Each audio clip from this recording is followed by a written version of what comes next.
Balayya cinema అఖండ మొన్నటి వారం release కావాల్సి ఉండి అది కాస్త ఆర్థిక కారణాల వల్ల వాయిదా పడి ఈ వారం రేపే రిలీజ్ అవుతుంది.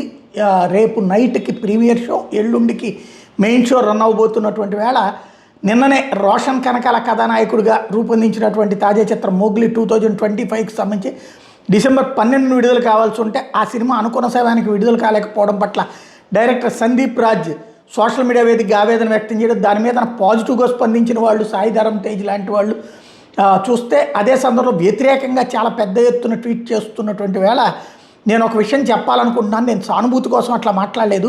ఈ సినిమా డిసెంబర్ 12 విడుదల చేయాలనుకున్నాం, కానీ వచ్చే ఏడాది ఫిబ్రవరి ఏప్రిల్కి వాయిదా వేయాలని మొదట భావించాం. ఆ మాట విని నేను భావోద్వేగానికి గురయ్యాను.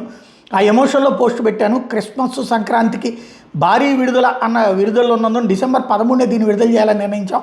మీ అందరి మద్దతు కోరుకుంటున్నాను. అంటే 12న ఇది రిలీజ్ అయితే 11 నైట్ ప్రీమియర్ షో అఖండ 2, అట్లాగే మరుసటి రోజున సినిమా రిలీజ్, ఆ తర్వాత రోజున ఇక ఆ టెంపోలో ఉంటుంది. కానీ అయినా కూడా ధైర్యం చేసి వీళ్ళు రిలీజ్ చేయబోతున్నారు. వచ్చే ఏడాది ఏప్రిల్ ఫిబ్రవరికి సంబంధించి కాకుండా ఇప్పుడే డిసెంబర్ 13 విడుదల చేయాలని నిర్ణయించాం. మీ అందరి మద్దతు కోరుకున్న అఖండ 2 మీద నాకు అపారమైన గౌరవం ఉంది. నేను విమర్శలు ఎదుర్కోవాలనుకోవటం లేదు. మీరు నా మాటను తప్పుగా అర్థం చేసుకున్నారు. దయచేసి నా వైపు నుంచి ఆలోచించాలని మిమ్మల్ని అభ్యర్థిస్తున్నా అంటూ వేడుకున్నారు. ఇందులో నాదే బ్యాడ్ లక్ అనుకుంటున్నా. డైరెక్టెడ్ బై సందీప్ రాజ్ అని వెండి తెరపై నా పేరు చూసుకోవాలన్న కళ రోజు రోజుకి కష్టతరం అవుతుంది. సిల్వర్ స్క్రీన్ నన్ను దేశిస్తుందేమో అంటూ నేను పెట్టినటువంటి పోస్టులో ఆవేదన వ్యక్తం చేశారు ఆయన.